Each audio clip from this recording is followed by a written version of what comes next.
Hello दोस्तों, स्वागत है। और आज मैं आपको हिस्ट्री पढ़ाऊँगा। आज हिस्ट्री की क्लास चलेगी और उसके बाद पॉलिटी की क्लास चलेगी, फिर मैथ्स की क्लास चलेगी। ऐसे ही क्लास चलती रहेंगी। नया प्लेटफॉर्म है तो आप लोग थोड़ा सपोर्ट करिए, करते रहना। आज देखेंगे कि हिस्ट्री कैसे पढ़ी जाती है, हिस्ट्री क्या होती है, हिस्ट्री किसे कहते हैं। पहला क्वेश्चन ये आएगा। तो पुरानी घटनाओं को जानना या उनसे कुछ सीखना, मगर हम लोग जान तो लेते हैं लेकिन सीखते नहीं हैं कुछ। ठीक है, तो पुरानी घटनाओं को जानना हिस्ट्री कहलाती है। एक शब्दों में आप जान लीजिए।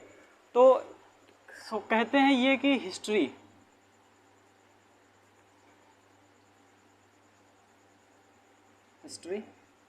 देखिए, आप इसमें से कुछ इंग्लिश वाले भी होंगे और कुछ हिंदी वाले भी होंगे, तो मैं दोनों तरह पढ़ाऊंगा आपको। इतिहास,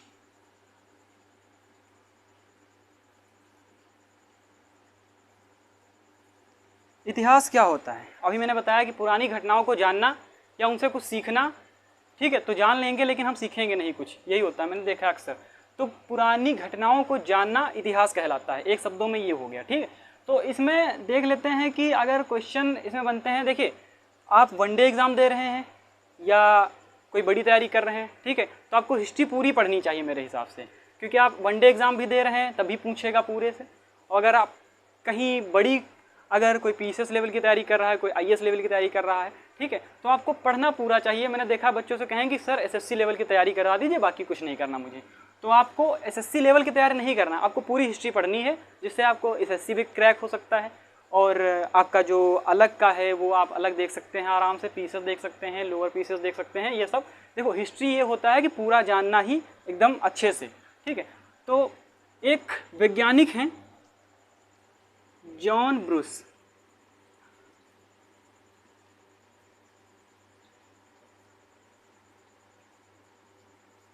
जॉन ब्रूस एक वैज्ञानिक हैं। ये इन्होंने क्या किया, इन्होंने ये काम किया ये कि इन्होंने हिस्ट्री को लिखावट के आधार पर, मतलब हिस्ट्री को लिखावट के आधार पर इन्होंने वर्गीकरण किया हिस्ट्री का।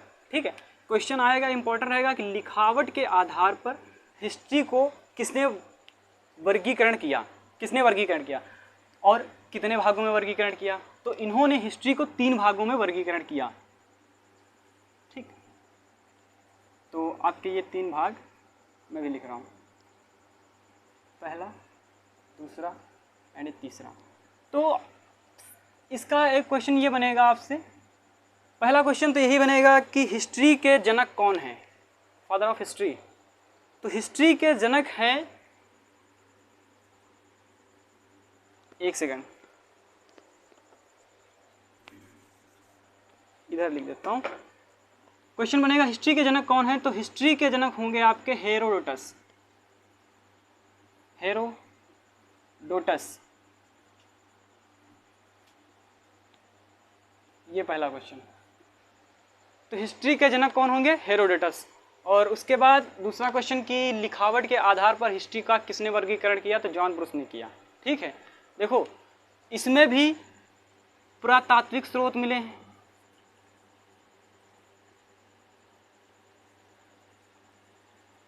पुरातात्विक स्रोत मिले हैं,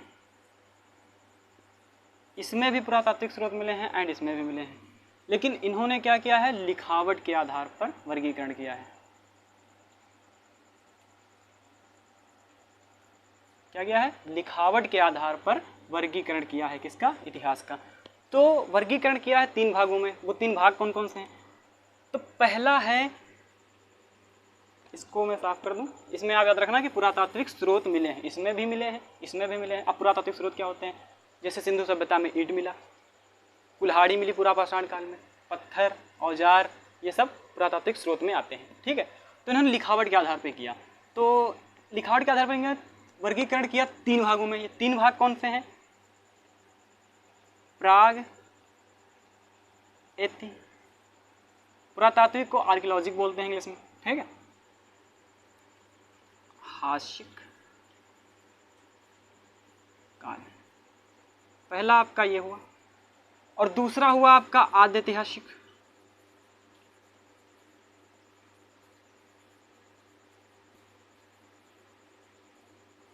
और तीसरा आपका हुआ ऐतिहासिक।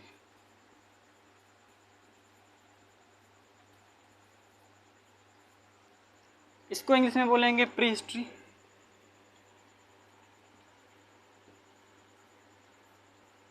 इसको बोलेंगे प्रोटो हिस्ट्री,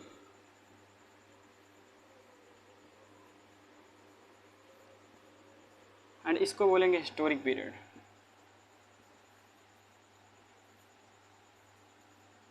ठीक, तो आपने इतना देखा कि हिस्ट्री के जनक कौन है, हेरोडोटस। दूसरा क्वेश्चन आएगा कि ऐसे कौन से वैज्ञानिक हैं जिन्होंने लिखावट के आधार पर इतिहास का वर्गीकरण किया, तो उनका नाम है John Bruce. Most important question, याद रखना कि question related to your jobs, ठीक है, कहाँ क्या क्वेश्चन पूछ लेता है ये मैटर नहीं करता, ठीक है। लेकिन हाँ देखो मैं क्या लिखता हूँ वो तो आपको मिल ही जाएगा, लेकिन मैं जो बोल रहा हूँ उसको भी आप ध्यान से सुनिए, क्योंकि कोई चीज़ें मैं नहीं लिखता हूँ, मैं बोल देता हूँ, ठीक है।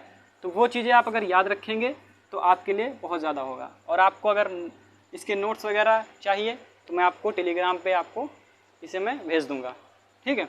तो पहला प्रागैतिहासिक, दूसरा आद्य ऐतिहासिक एंड तीसरा हो गया आपका ऐतिहासिक। अब इसमें क्या था, इसमें क्या था, इसमें क्या था, तो इन्होंने वर्गीकरण तो कर दिया।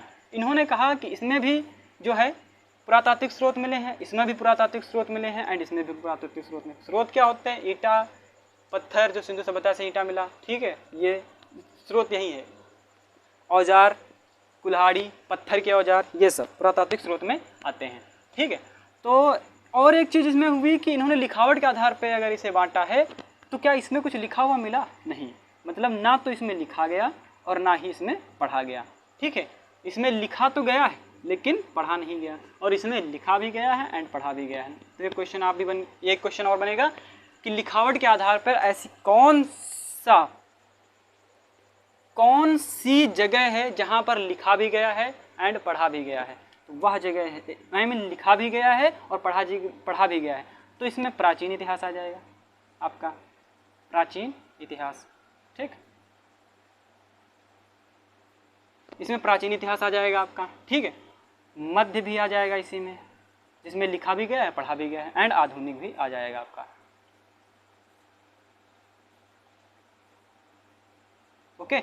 अब क्वेश्चन करेगा कि जिसमें लिखा तो गया है लेकिन पढ़ा नहीं गया, वो कौन सी जगह है, तो इसमें आपका आ जाएगा सिंधु सभ्यता, सिंधु सभ्यता, इसी को हड़प्पा सिविलाइजेशन बोलते हैं, ठीक, हड़प्पा सिविलाइजेशन। अब इसमें लिख कर गया है भैया, ये ऐसा लिख दिया, क्या लिखा है, कुछ लग रहा है भाई, लिखना, आज तक लिखा कुछ हुआ नहीं ना, देख ले, ठीक। तो इसमें लिखा तो गया है लेकिन ऐसा लिख के गए हैं जिससे किसी को समझ में नहीं क्या लिख गया, ठीक है। तो ये क्वेश्चन बनेगा आपका कि ऐसी कौन सी जगह है जहाँ पर लिखा तो गया है लेकिन उसे पढ़ा नहीं गया, तो वो सिंधु सभ्यता। अब ऐसी कौन सी जगह है, ठीक है, तो वह जगह कौन सी होगी जिसमें ना लिखा गया ना पढ़ा गया, ठीक है, तो वह होगी पाषाण काल, पाषाण काल, इंग्लिश में इसे बोलेंगे स्टोन एज, स्टोन एज, ठीक। ये चीज़ें हो गई। अब इसे पाषाण काल ही क्यों कहा गया, कोई तो भैया होगा मैटर, तो इसमें क्या मिला है, पत्थर मिला, इसीलिए इसे पाषाण काल कहा, ठीक। तो इसमें आप देख सकते हैं जॉन ब्रूस ने लिखावट के आधार पर हिस्ट्री का वर्गीकरण किया। इन्होंने 3 भागों में हिस्ट्री को बांटा, पहला प्रागैतिहासिक, आद्य ऐतिहासिक एवं ऐतिहासिक, ठीक है। तो प्रागैतिहासिक में पत्थर मिला, पाषाण काल कहा गया, जिसे स्टोन एज भी कहते हैं। इसमें लिखित साक्ष्य नहीं है, ना पढ़ा गया ना लिखा गया, ना पढ़ा ही गया तो लिखा ही, जब लिखा नहीं गया तो पढ़ा भी नहीं गया। उसके बाद आता है आद्य ऐतिहासिक। आद्य ऐतिहासिक में आपका लिखा तो गया है मगर ऐसा लिख कर गए हैं जिसे आप पढ़ नहीं सकते, ठीक। ऐतिहासिक में आते हैं तो प्राचीन इतिहास, मध्यकालीन एवं आधुनिक एवं समकालीन जो आता है, नेहरू ईयर, इसी में आएगा आपका हिस्टोरी। अब बच्चे कहेंगे सर हमें प्राचीन से पढ़ाए, हमने देखा है कोचिंग में कि बच्चे कहते हैं सर प्राचीन इतिहास से पढ़ाए, मतलब आप इतना छोड़ के कहते हैं किसी से, मतलब यहाँ से आप पढ़ाइए, ठीक है। प्राचीन इतिहास आपका यहाँ से स्टार्ट होता है, ना कि यहाँ से स्टार्ट होता है, ठीक है, फाइन, इतना याद रखना आप। तो मैं पहले आपको ये लेकर चलूँगा, फिर ये लेकर चलूँगा और फिर इसके बाद ये लेकर चलूँगा, पूरा पढ़ाऊँगा अच्छे से डिटेल से, और ऐसा करूँगा कि यही पढ़ा दूँ, आपको घर पे ना रिवीजन करना पड़े। आप एक एक बात मेरी याद सुनते रहना, आप लिखते रहना और देखते रहना कि मैं क्या कर रहा हूँ, मैं क्या कह रहा हूँ, ये आप ज़्यादा सुनेंगे ठीक है, तो आप ज़्यादा अच्छे रहेंगे। और राइटिंग वैसे तो ठीक ठाक लग रही है, अगर नहीं है तो आप याद रखना कि राइटिंग मैटर नहीं करती है, ठीक है, मैटर करता है कि आप कहाँ रहते हैं, ये मैटर नहीं करता, आप क्या करते हैं ये मैटर करता है, ठीक है। तो ये देख लिए, प्राग ऐतिहासिक में को इंग्लिश में कहेंगे प्री हिस्ट्री, आदि ऐतिहासिक प्रोटो हिस्ट्री एंड ऐतिहासिक को हिस्टोरिक पीरियड।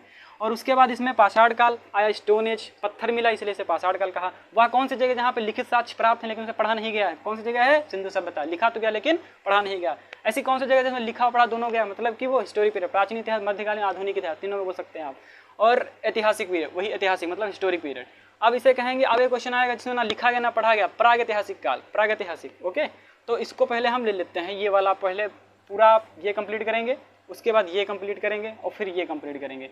तो आज मैं ये कंप्लीट कर दूंगा, आज नहीं, क्लास बड़ी चलेगी। वैसे हिस्ट्री है, आप समझ सकते हैं कि हिस्ट्री कितनी लॉन्ग है। वैसे भी मैंने एकदम अच्छे से तैयार करके, हिस्ट्री का हाँ मिल गया। तो पहले ये पढ़ाऊँगा, देख लेते हैं, फिर ये देखेंगे आपका, और उसके बाद दूसरा, ठीक।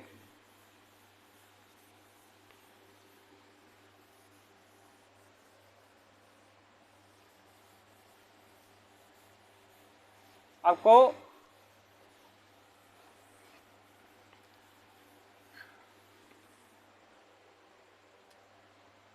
कहाँ से स्टार्ट करना है? प्राग ऐतिहासिक से, प्राग ऐतिहासिक, ठीक, पाषाण काल,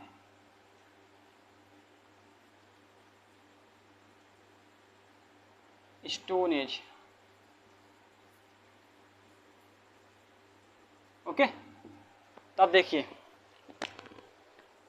आप ये देख सकते हैं कि मैंने कहा था यहाँ पर ना लिखा गया है और ना पढ़ा गया है, यहाँ पर क्या मिला है? पत्थर मिला है। तो याद रखें, अगर यहाँ का जो मान, अगर पत्थर मिलेगा तो यहाँ का मानो कैसा होगा?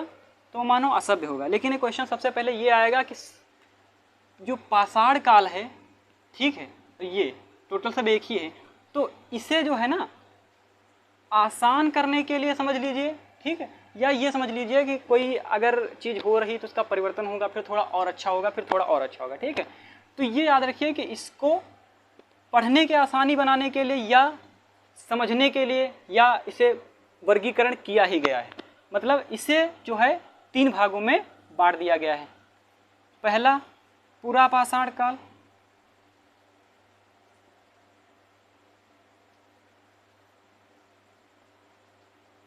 ठीक, आपका दूसरा हो गया मध्य पाषाण काल,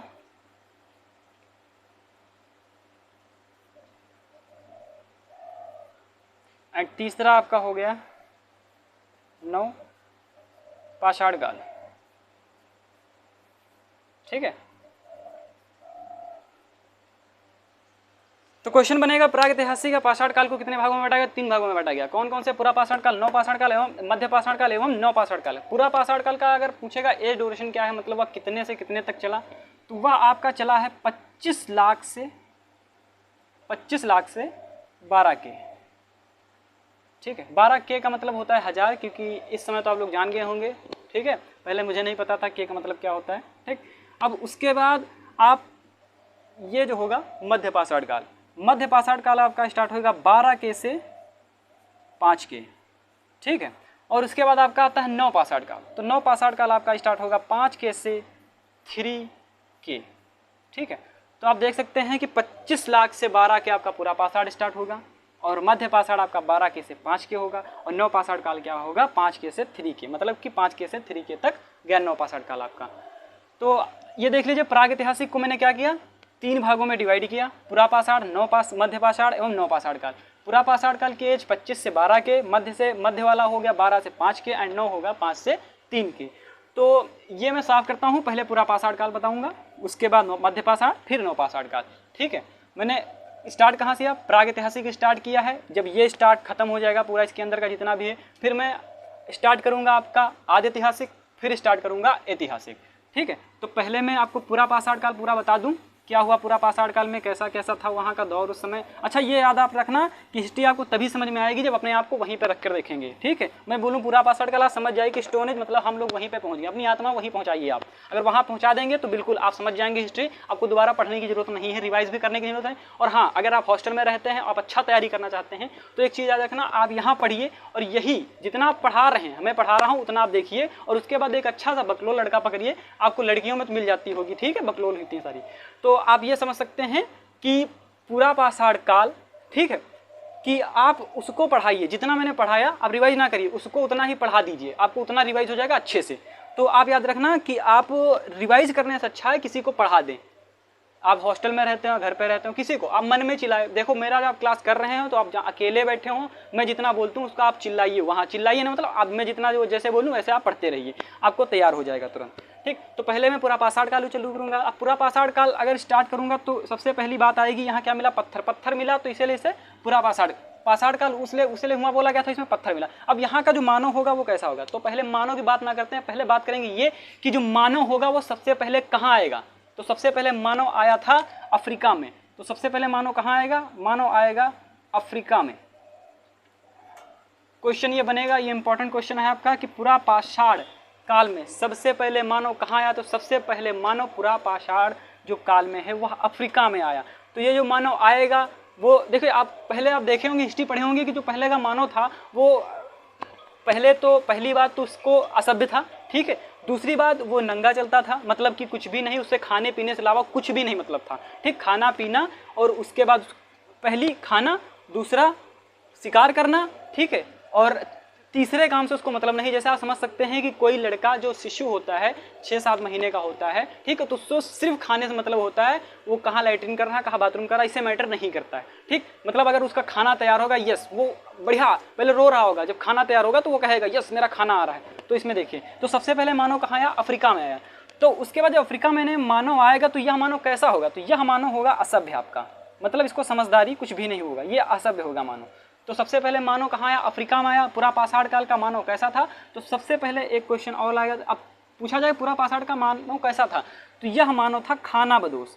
खानाबदोश क्या होता है अभी बता रहा हूँ आपको, खानाबदोश था, ठीक है। जैसे मैंने अभी बताया कि शिशु छोटा सा है, उससे खाने के अलावा कुछ नहीं, मतलब खाना ही बदोश था, वो खाने पे ही सब कुछ फोकस करता था और मैटर नहीं करता क्या हो रहा है क्या नहीं हो रहा है, ठीक। तो इसलिए इसे खानाबदोश कहा गया। अब ये जो खानाबदोश है, तब एक क्वेश्चन और बनेगा, जो पूरा पाषाण काल जो था वो कैसा था, पूरा पाषाण काल भी था वो और कैसा था। तो ये आप समझ सकते हैं कि यहाँ जो था वह खाद्य संग्राहक काल था, खाद्य संग्राहक काल था। कैसा काल था, तो खाद्य संग्राहक काल था। पूरा पाषाण काल कैसा था, खाद्य संग्राहक काल था, ठीक। खाद्य संग्राहक क्यों था, अगर आपसे अभी कहा जाए कि आपको क्या चाहिए, 1 लाख ट्रक, 1 ट्रक नोट चाहिए या 1 ट्रक खाना चाहिए, तो आप नोट कहेंगे, अरे भाई, ठीक है, समझ रहे हैं। तो 1 ट्रक नोट मांगेगी, क्योंकि इस समय का जो काल है वो, इस समय प्रेजेंट टाइम का जो काल है वह धन संग्राहक है, धन संग्राहक है, ठीक है। तो आप याद रखना कि इस समय का धन संग्राहक था, उस टाइम खाने के अलावा कुछ नहीं मतलब था, इसलिए यह खाद्य संग्राहक काल कहा गया, ठीक। तो आप खाद्य संग्राहक देख सकते हैं। और एक क्वेश्चन आएगा कि जो मानव था, ठीक है, वह खाद्य संग्राहक काल तो था, खाद्य संग्राहक काल था। मानव सबसे पहले अफ्रीका में आया और मानव जो था वो असभ्य था, खानाबदोश था। लेकिन जब खानाबदोश था तो वो खाना ऐसे तो है नहीं कि बढ़िया अच्छे से बनाता होगा, नहीं भाई, ये क्या करते थे, ये करते थे आखेट। आखेट क्या होता है, आखेट होता है शिकार, मतलब यह शिकार करते थे, ठीक। मैंने कहा है मैं जो बोलूँ वो सुनिए आप, क्योंकि वो इंपॉर्टेंट है। लिख तो वो पूरा दूंगा, आप पूरी वीडियो देख सकते हैं, बार बार घुमा घुमा के स्किप कर देखते रहिए, ठीक। आखेट मतलब वह शिकार करते थे, शिकार करेंगे, ठीक है। ऐसे ही तो मानो जो शिकार करता था वो किस चीज़ से करता था, वह करता था पत्थरों से। पत्थरों से कैसे वो शिकार करता था, अभी बता रहा हूँ। एक पत्थरों से शिकार करते थे। पत्थरों से कैसे कि अगर देख लीजिए आप कि अगर मानो देखो कोई जानवर का झुंड जा रहा हो और वह ऊपर से मानो देख रहा हो, ठीक, वहाँ का इंसान ऐसा था, वो पत्थर ढकेल देता था, ठीक है। अब वो मर गए, अब वहीं से नोच नाच के खाने लगे, ठीक है ना, इसलिए ऐसे पत्थरों से शिकार करता था। तो इसी को ही स्टोन एज भी कहते हैं। अगर कोई पूछेगा कि स्टोन एज काल कौन सा है, तो वह पूरा पाषाण काल है, ठीक है। तो अब देख सकते हैं इसमें क्वेश्चन 3-4 आ गए। कि सबसे पहले मानव कहाँ आया? अफ्रीका में आया। मानव कैसा था? इस समय का सभ्य था। मानव खाना बदोश था। मानव का जो काल था इस समय का खाद्य संग्राहक काल था। ठीक है। और उसके बाद क्वेश्चन आएगा कि मानव कैसे खाना खाता था? वह शिकार करके, मतलब आखेट करके खाना खाता, मतलब शिकार करता था। कैसे, किस चीज से करता था? पत्थरों से करता था। और एक क्वेश्चन आएगा कि मानव जो असभ्य था, ठीक है, तो असभ्य मानव था, ठीक है, तो आप खाना बदोश देख सकते हैं, खाद्य संग्राहक देख सकते हैं, आखेट में पत्थर देख सकते हैं। तो क्वेश्चन एक और बनेगा कि सबसे पहले जो मानव आया, ठीक है, वो अफ्रीका में आया, लेकिन सभ्य मानव कहाँ आया? क्वेश्चन चेंज हो गया कि सबसे पहले मानव अफ्रीका में आया, लेकिन सभ्य मानव कहाँ आया? तो सभ्य मानव आया मध्य एशिया में। मध्य, एक मिनट इसको ऊपर लिख दूं, ये क्वेश्चन इंपॉर्टेंट है आपका, लिख लीजिए कि सबसे पहले मानव कहाँ आया? सबसे पहले मानव आया आपका मध्य एशिया में। ठीक है, अभी मैं पूरा पाषाण काल ही पढ़ा रहा हूं, इसी में क्वेश्चन होगा कि सबसे पहले मानव कहाँ आया? तो सबसे पहले मानव आया मध्य, नहीं, सबसे पहले तो आया अफ्रीका में, लेकिन अगर क्वेश्चन आपसे पूछेगा कि सभ्य मानव कहाँ आया, तो सभ्य मानव, ये सभ्य मानव कैसे वहां मध्य एशिया में पहुंचा, तो अभी मैं बता दूंगा आपको। ठीक है, मध्य एशिया, गलत हो गया क्या? एशिया गलत लिखा है, हाँ सही हो गया, मध्य एशिया। तो सबसे पहले मानव आया अफ्रीका में, लेकिन सभ्य मानव कहाँ आया? तो सभ्य मानव आपका आता है मध्य एशिया में। मध्य एशिया में कैसे पहुंचा बताऊंगा। अच्छा, अब एक चीज और हुई यहाँ पे, पूरा पाषाण काल में मोस्ट इंपॉर्टेंट चीज हुई कि यहाँ पर आग की खोज हो गई। ठीक है, ये इंपॉर्टेंट क्वेश्चन है कि आग की खोज किस काल में? तो पूरा पाषाण काल में आग की खोज हुई। कहाँ? पूरा पाषाण काल में। अब आग की खोज कैसे हुई होगी, कुछ सोच सकते हैं। जैसे मैंने अभी बताया था कि पत्थर से जब मतलब कि शिकार करने के लिए वो क्या करते थे? आकेट करते, पत्थरों से शिकार करते थे। कहीं देखा कि पत्थर से पत्थर लड़ गया, अब चिंगारी हुई और जंगल में आग लग गई अचानक, तो मानो कि इतनी समझ हो गई फिर कि हाँ, इससे हम अगर इसको रगड़ेंगे या इसमें अगर हम इसको ऐसे ऐसे रगड़ते हैं या इसमें टच होता है घिसने से, घर्षण से, ठीक है, तो उसमें आग निकलेगी, चिंगारी, जिससे हम आग। अब ये क्या करने लगे? खाना को पका पका कर खाने लगे। मतलब शिकार तो वैसे ही करते थे, फिर उसको टांग देते थे उल्टा, उसके बाद खाना खाना स्टार्ट कर देते थे। तो आप समझ लीजिए कि आग की खोज कहाँ हुई। तो आग की खोज, जैसे मैं ऐसे पढ़ाऊंगा तो आपको याद रहेगा कि कैसे पत्थरों से शिकार, तो क्या हुआ? आग की खोज हुई, आखेट करते थे, शिकार करते थे। ठीक है, कैसे करते थे? पत्थरों से करते थे। उस काम का काल का खाद्य संग्रह, मतलब खाने के अलावा कुछ नहीं था। ठीक, ऐसे याद रखेंगे तो बहुत ज़्यादा अच्छे तरह से। तो आपका ये पूरा पाषाण काल यहाँ तक हुआ। ठीक है, अब इसके बाद आपका आता है मध्य पाषाण काल। ठीक है, पूरा पाषाण काल मैंने बता दिया था आपको, पूरा पाषाण काल आपका चला था 25 लाख से 12 के। ठीक है, पूरा पाषाण आपका चला था 25 लाख से 12 के। याद रखना, ये भी क्वेश्चन बन सकता है कि पूरा पाषाण काल जो था उसकी एज ड्यूरेशन क्या थी? तो उसकी एज ड्यूरेशन थी आपकी 25 से 12, 25 लाख से 12। अब ये उल्टा क्यों चलता है? क्योंकि उल्टा आप देख सकते हैं, जब ईसा मसीह का जन्म हुआ, इससे नीचे का बीसी, ऊपर का एसी, मतलब कि before period and AC advance वाला। ठीक, तो उसके बाद आता है मध्य पाषाण काल। मध्य पाषाण काल, ठीक, ये देख सकते हैं। इसमें क्या था कि इसका जो पहले तो आएगा क्वेश्चन कि इसका एज ड्यूरेशन क्या था। तो इसका मैंने बताया था आपका 12 के से आपका 5 के एज ड्यूरेशन था। पहला क्वेश्चन यही बनेगा, मध्य पाषाण काल का जो एज ड्यूरेशन होगा वो 12 के से 5 के होगा। इसमें क्या हुआ? इसमें मानो थोड़ा सा समझदार होगा क्योंकि खाना वाना बनाने लगा था और पका पका कर खाने लगा था। तो इसमें क्या हुआ? एक चीज़ ये हुई कि इसने क्या किया कि पत्थरों के निकोले, मतलब समझ रहे हैं आपके, कि पत्थरों को ऐसे पत्थरों को छोटा छोटा करके ऐसे हथियार बनना प्रारंभ कर दिया। ऐसे जैसे मार दो तुरंत जानवर खत्म। ठीक, ऐसे हथियार बनाना, तो छोटे छोटे पत्थरों को हथियार बनाना प्रारंभ कर दिया मानव ने। ठीक, तो इसमें एक पॉइंट ये रहेगा कि छोटे छोटे पत्थरों के हथियार बनना प्रारंभ हो गए। ठीक, छोटे छोटे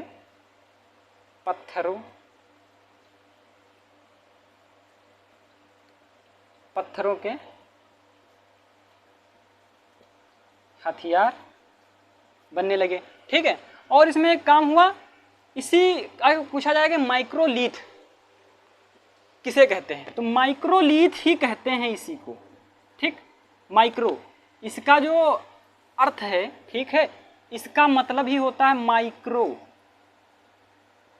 एक क्वेश्चन पूछेगा, इसे आता है कि माइक्रोलिथ किसे कहते हैं, माइक्रोलिथ किसे कहते हैं, तो माइक्रोलिथ मध्य पाषाण काल ही को कहते हैं। मतलब माइक्रोलिथ किसे कहते हैं, तो मध्य पाषाण। माइक्रोलिथ का मतलब होता है छोटे छोटे पत्थरों के हथियार बनना, ठीक। अब इसमें एक चीज और आएगी कि अंत्योष्टि कार्यक्रम चालू हो गया था। अंत्योष्टि कार्यक्रम क्या होता है ये बता रहा हूं। अंत्योष्टि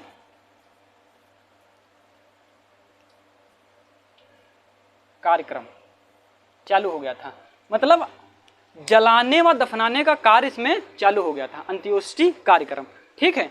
तो आप देख सकते हैं इसमें जलाने दो अंत्योष्टि कार्यक्रम होता है कि हिंदू धर्म में 16 संस्कार हैं। एक क्वेश्चन आएगा कि हिंदू धर्म में कितने संस्कार होते हैं, तो हिंदू धर्म में होते हैं 16 संस्कार।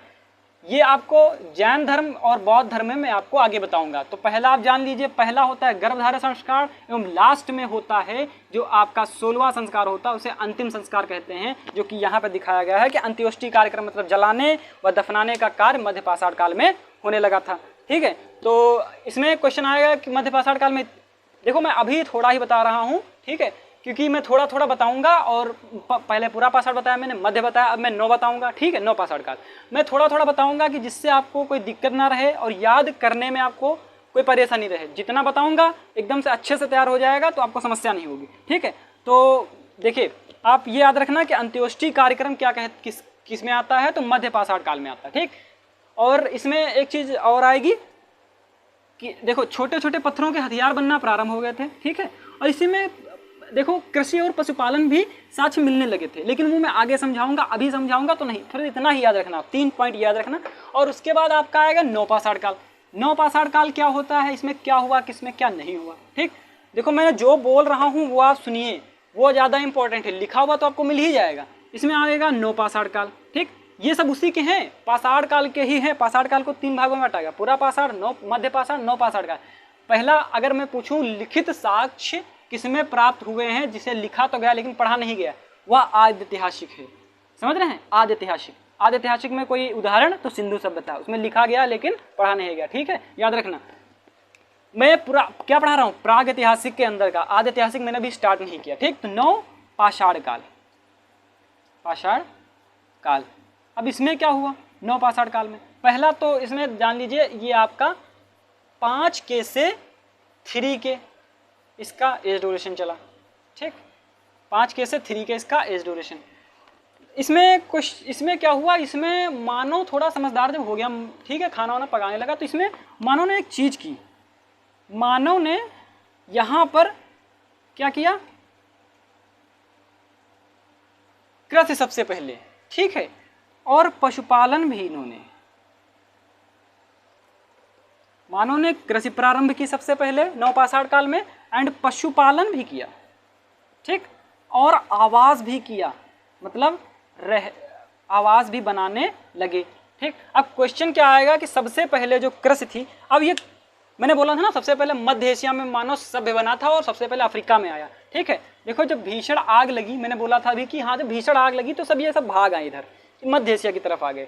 तो भैया अब खाने पीने के लिए कुछ बना नहीं, तो भैया देखा कि इधर उधर जाने लगे, तो एक खेत में बैठा एक मतलब इंसान बैठा और मानव बैठा, तो उसमें कुछ फूल पाती दिखे उसे, और उसने निकाला, उसने देखा गाजर, खाया, बोला ये तो बहुत बढ़िया है, ठीक।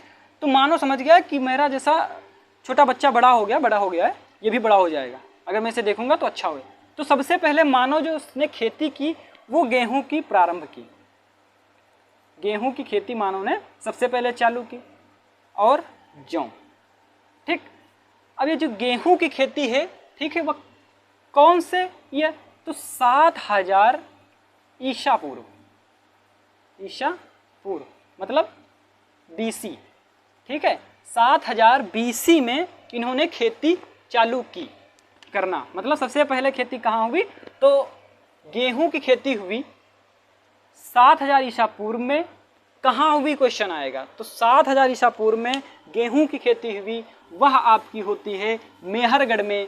मेहरगढ़ कहाँ है क्वेश्चन आएगा, तो मेहरगढ़ आपका है पाकिस्तान में, ठीक। अभी बता रहा हूं, देखिए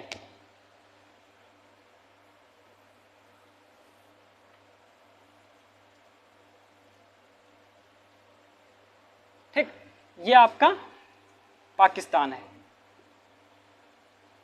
ठीक, यहीं पे जगह है मेहरगढ़, मेहरगढ़।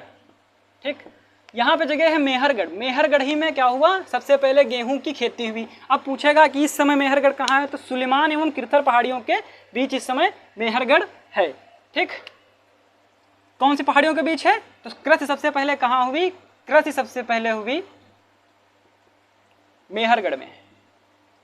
मेहरगढ़, मेहरगढ़ कहाँ है, मेहरगढ़ है सुलेमान किरथर पहाड़ी,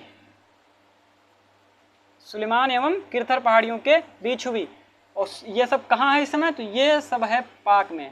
अब याद रखना कि जहाँ से खेती चलना प्रारंभ हो गई थी, इस समय पाकिस्तान में ही खेती प्रारंभ हुई थी सबसे पहले। और इस समय जो पाकिस्तान की हालात है वो आप समझ सकते हैं। ठीक है, तो ये हुआ आपका मेहरगढ़। अब इसमें मैंने क्वेश्चन बताया था जौ, तो जौ की खेती के साक्ष्य ईरान में देखने को मिले थे, ईरान में। ठीक, जौ की खेती के साक्ष्य ईरान में देखने को मिले। तो सबसे पहले खेती कहाँ हुई, मेहरगढ़। मेहरगढ़ में कहाँ हुई और कितने उसमें हुई, तो 7000 में, 7000 BC सबसे खेती कहाँ हुई, 7000 BC मेहरगढ़ में हुई। कहाँ हुई, सुलेमान एवं किरथर पहाड़ियों के बीच। और इसमें आएगा कि कहाँ है, तो पाकिस्तान में है। ठीक, और इसमें क्वेश्चन आएगा कि पशुपालन, जो पशुपालन है आपका, तो पशुपालन सबसे पहले मानव ने क्या पाला, तो सबसे पहले मानव ने कुत्ता पाला।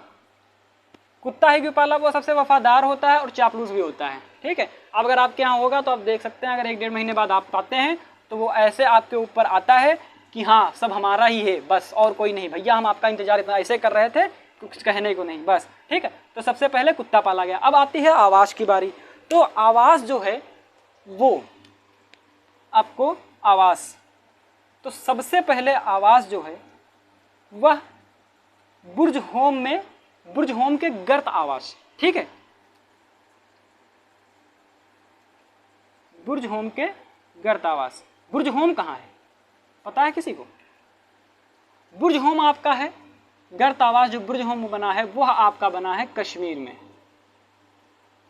ठीक है, कश्मीर के बुर्ज होम में इन्होंने गर्त आवास बनाया। ठीक है, और एक क्वेश्चन इसी में आएगा कि कुत्ते के साथ साथ आदमी को कब कहाँ दफनाया गया, तो कुत्ते के साथ आदमी को कहाँ दफनाया गया, तो बुर्ज होम में दफनाया गया। इसमें यहाँ पे 2 चीजें हुई, कुत्ता प्लस आदमी को दफनाया गया। ठीक, और क्या हुआ, गर्त आवास देखने को कहाँ मिले, तो बुर्ज होम में मिले। तो आप देख लीजिए, इसमें इतना आया कि पहला आया कृषि मेहरगढ़ में हुई, कहाँ हुई, अब इस समय कहाँ पे है, सुलेमान एवं किरथर पहाड़ी। और दूसरा आता है कितने में, तो 7000 BC में। और तीसरा क्वेश्चन आपका हुआ कि पशुपालन किसका हुआ, तो कुत्ता पाला गया। आवास क्या होता है, आवास होता है कि जहाँ पर रहने, मतलब देखो खेती करेंगे, ठीक है, अब जो खेती बनेगा, ठीक है, तो उसमें क्या होगा, मतलब खेती के सामान कहाँ रखेंगे। ठीक, एक चीज़ और इन्होंने की, यहाँ 2-3 चीज़ें और बता दूँ। ठीक है, कि जब इन्होंने गेहूं की खेती की, और ठीक है, तो अब भैया जब गेहूं की खेती की तो ऐसे तो रख नहीं देंगे गेहूं को, तो इन्होंने मनका बनाया। मनका ना समझिए, मृद भांड समझिए, मृद भांड होता है कि मिट्टी का बर्तन।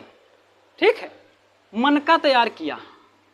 मनका होता है मिट्टी का बर्तन, मतलब मृद भांड मतलब कि जैसे एक मिट्टी का बर्तन इतना बनाया, उसमें गेहूं रख दिया, लेकिन छोटा है, फिर बोला इतना और बड़ा कर, फिर और बड़ा, ये तो भाई बड़ा हो गया। अब इसको क्या कर सकते हैं, इसमें रख भी सकते हैं, मनका में रख भी सकते हैं, और रख के ले जाया भी जा सकता है। कहाँ ले जाएंगे भाई, अकौज जहाँ आवास बनाएंगे, कहाँ बनाया था, गर्त आवास कहाँ बनाया था, तो बुर्ज होम बनाया था, वहीं रखेंगे। तो क्या समझ में आया आपको कि मनका बनाया मिट्टी का बर्तन। तो मृदभांड सबसे पहले कहाँ दिखा, तो सबसे पहले मृदभांड दिखा नवपाषाण काल में, जो मैं आपको पढ़ा रहा हूँ। ठीक है, नवपाषाण काल में मृदभांड दिखा आपका, और मनका बना। मनका और घड़े में क्या अंतर होता है कि मनका होता है ऐसे ही बना देना, और उसके बाद घड़े को बढ़िया अच्छे से डिजाइनिंग करना, जो हमसे सबसे ना होता है, लड़कियों से होता है सब। ठीक है, तो आप याद रखना कि मनका सबसे पहले कहाँ हुआ, तो नवपाषाण काल में। मृदभांड क्या होता है, मिट्टी का बर्तन। ठीक है, मिट्टी का बर्तन मृदभांड कहलाता है। ठीक, अब एक क्वेश्चन आया कि एक आपने देखा होगा कि आपके गांव वगैरह आते हैं और एक वो चौक से लिख के जाते हैं, जो गेरुआ कलर की होती है, गेरू कलर की, ठीक। तो उस नवपाषाण काल में गेरू वर्णी मृदभांड दिखा, गेरू वर्णी मृदभांड, ठीक। एक क्वेश्चन यही आएगा आपका कि गेरू वर्णी मृदभांड जो दिखा वो कहाँ दिखा, तो नवपाषाण काल में। तो यह कहाँ दिखा, एक क्वेश्चन ये आएगा कि गेरू वर्णी मृदभांड कहाँ दिखा, तो वह दिखा हस्तिनापुर, हस्तिनापुर में दिखा। अब हस्तिनापुर कहाँ है, तो हस्तिनापुर आपका है हरियाणा में, हरियाणा में हस्तिनापुर है। क्वेश्चन समझ में आ गया। अभी मृदभांड सबसे पहले नवपाषाण काल में गेरू वर्णी मृदभांड कहाँ मिला, हस्तिनापुर में। हस्तिनापुर कहाँ है, हरियाणा। हस्तिनापुर कहाँ समझ रहे, हस्तिनापुर वही महाभारत द्रौपदी वाला है, ठीक है। हरियाणा हस्तिनापुर उसी को कहते हैं, ठीक है। तो हस्तिनापुर, हरियाणा एंड गेरू वर्णी मृदभांड, ठीक। इतना हो गया आपका। और उसके बाद जब ये अच्छा ये बताइए, अगर ये ले जाएंगे और इन्होंने बना लिया इतना बड़ा, मेरे साइज का 2 गुना, 2 गुना नहीं, हाँ भाई 2 गुना समझ लीजिए, ठीक। 2 गुना 1.5 गुना समझ लीजिए, बना लिया, तो ये उठा के तो नहीं ले जाएंगे। तो उन्होंने क्या किया, पहिए की खोज कर दी, पहिया की खोज कर दी नवपाषाण काल में। अब इसमें आप समझ लीजिए, पहिया की खोज कर दी भैया, बना लिया पहिए का बढ़िया, उस पर रख दिया, आराम से गए गर्तावास में रख दिया, हो गया काम, ठीक। तो आप इतना समझिए। अब देखिए मैंने क्या क्या समझाया आपको, समझिए। पहला मैंने क्या किया, हिस्ट्री के जनक हेरोडोटस, ठीक है। हिस्ट्री का जो लिखावट के आधार पर किसने बांटा, तो उन्होंने बांटा, क्या नाम था उनका, जॉन ब्रूस ने लिखावट के आधार पर। पुरातात्विक स्रोत कहाँ कहाँ मिले हैं, तो उसमें आप प्रागैतिहासिक में मिले हुए हैं, आदि ऐतिहासिक में मिले हैं एंड ऐतिहासिक में मिले हैं। प्रागैतिहासिक प्री हिस्ट्री, आदि ऐतिहासिक प्रोटो हिस्ट्री, ऐतिहासिक हिस्टोरिक पीरियड। अब प्रागैतिहासिक को 3 भागों में डिवाइड कर दिया, पुरापाषाण, नवपाषाण और मध्यपाषाण। पुरापाषाण को 25 से 12 के, मध्य को 12 से 5 के एवं नव को 5 के से 3 के। पुरापाषाण में क्या था, मानव सबसे पहले कहाँ आया, अफ्रीका में। सभ्य मानव कहाँ आया था, मध्य एशिया में, ठीक है। ये क्वेश्चन पूछेगा आपसे। तो सबसे पहले मानव अफ्रीका में, मध्य में, और क्या आया कि मध्य एशिया में सभ्य मानव है। तो पुरापाषाण का मानव कैसा था, अकेट करता था, शिकार करता था, ठीक है। और क्या करता था, खाना बदोश था, खाद्य संग्राहक काल था यहाँ का, ठीक है। और इससे क्या की, सबसे मोस्ट इंपॉर्टेंट क्वेश्चन ये रहेगा कि आग की खोज कर दी। उसके बाद आते हैं मध्यपाषाण काल में। मध्यपाषाण काल के अंत्योष्टि कार्यक्रम चालू हुआ, 16 संस्कार देखने, 16 संस्कार होते हैं हिंदू धर्म में, उसमें का लास्ट संस्कार इसमें देखने को मिला, ठीक। लास्ट संस्कार क्या था, अंत्योष्टि कार्यक्रम, जिसे कहते हैं अंतिम संस्कार, मतलब जलाने दफनाने का कार्य इसमें देखने को मिला मध्यपाषाण काल में। फिर आते हैं नवपाषाण में, कृषि, पशुपालन, आवास है। कृषि मेहरगढ़ में कहाँ, सुलेमान एवं कृथर, इस समय सुलेमान एवं कृथर पहाड़ी है पाकिस्तान में, ठीक है। और उसके बाद आता है आपका जौ कहाँ देखने को मिला, ईरान में। उसके बाद इन्होंने पहिए की खोज की, फिर मन का मृदभांड बनाया। गेरू वर्णी मृदभांड नवपाषाण काल में दिखा, जो कि दिखा कहाँ, हस्तिनापुर। हस्तिनापुर कहाँ है, हरियाणा में। हस्तिनापुर कौन सा है, महाभारत वाला हस्तिनापुर, ठीक है। अब आप देख सकते हैं कितना। अब इतिहास का क्वेश्चन आएगा पहला कि जनक कौन है, तो हेरोडोटस, ठीक। तो मैंने इतना क्लास आपका लिया जिससे आपको लगेगा कि हाँ हिस्ट्री क्या होती है, आपको ये समझ में आएगा हिस्ट्री कहाँ से पढ़नी है, ठीक। प्रागैतिहासिक का मैंने अभी थोड़ा सा पढ़ाया है, ज़्यादा नहीं, ठीक है। अभी और चलेगा आपकी, शायद एक क्लास और चले प्रागैतिहासिक की, फिर आगे ऐतिहासिक स्टार्ट करेंगे। तो प्रागैतिहासिक में इतना ही नहीं, मतलब आगे और थोड़ा है। और हाँ, अगर क्लास एकदम बढ़िया लगी हो तो एकदम लाइक और शेयर कमेंट करते रहिए, मज़ा आ जाएगा अगर आपको। और हाँ, इसके बाद आपकी पॉलिटी की क्लास चलेगी, जो कि मैं ही लूँगा। और उसके बाद मैथ की क्लास चलेगी, जो एक सर हैं वो लेंगे, उनका नाम पुनीश साहू है, ठीक। और देखते रहिए, अच्छा लगे तो एकदम कमेंट ज़रूर करिए। और बाकी मैं नहीं चाहूँगा, कमेंट करना आपका कर्तव्य होना चाहिए, ठीक है। तो धन्यवाद।